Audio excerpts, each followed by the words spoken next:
When my mom told me that she was bringing 2 exorcists to the house to expel the demons corrupting my soul, I was anticipating a certain aesthetic.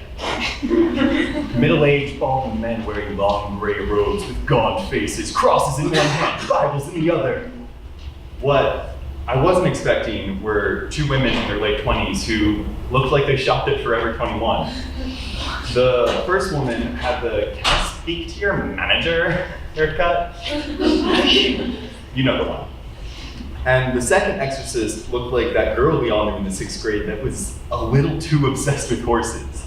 Long, straight brown hair, wore jeans too much. Yeah, sorry to break it to you, but she grew up to be an exorcist. When I tell this story, I usually talk about the funny words the 2 women were chanting and how, in my head, I was thinking of that one song from Wicked where she's like,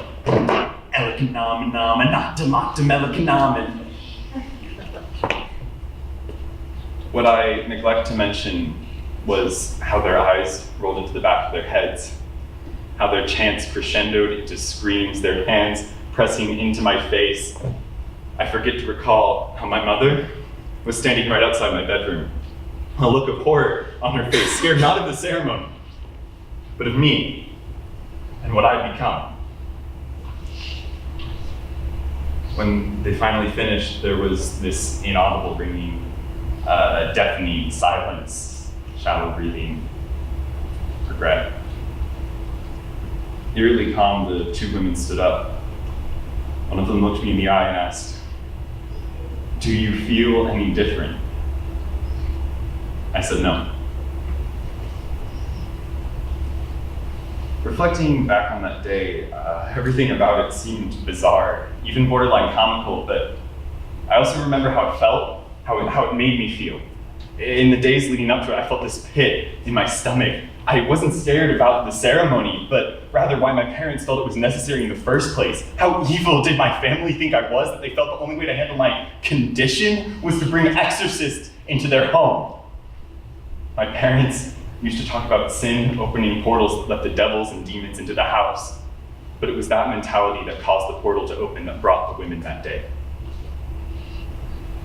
It was my desire to feel the affection of another man that caused my stepdad to beat my mom until her screams rang into the night, a means of escape. It was my vile daydream of being held by a boy that caused my mom to threaten to drive the car into incoming traffic, to abuse her husband, to make it look like it was his fault, to make us all suffer. At 15, I understood that this thing I felt, this human desire to be unconditionally loved with no hidden motives except to be loved in return, was horrendously nefarious. I had never held hands with a boy. I was a pervert. I wondered what it felt like to be kissed. I was a devil who, according to my aunt, was worthy of death by stoning. In my world of bloody keys and echoing shrieks that happened over and over again, I just wanted, I needed to have someone hold my hand through the hell and see that I wasn't the demon causing it. I wanted to die. I wanted to die to ensure that I would never hurt anyone the way I hurt my family by bringing those demons into the house.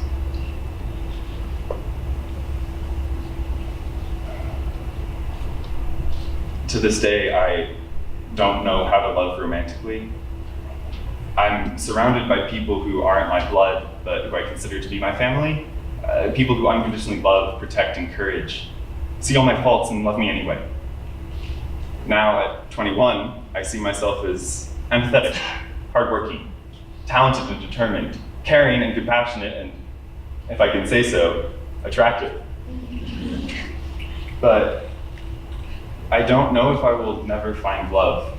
I believe that you can't love someone romantically until you learn to love yourself, and I'm terrified that people will initially see this amazing guy and later feel like I tricked them into investing emotions into someone who is undeserving. I feel that if I start to see someone romantically, they will see what my family saw, a heinous monster responsible for traumatic horrors, similar to ones that I caused so many years ago. Still, Through it all, I daydream about being held by that boy, that faceless man I might one day call lover. And one day, I feel I might be worthy of his affection.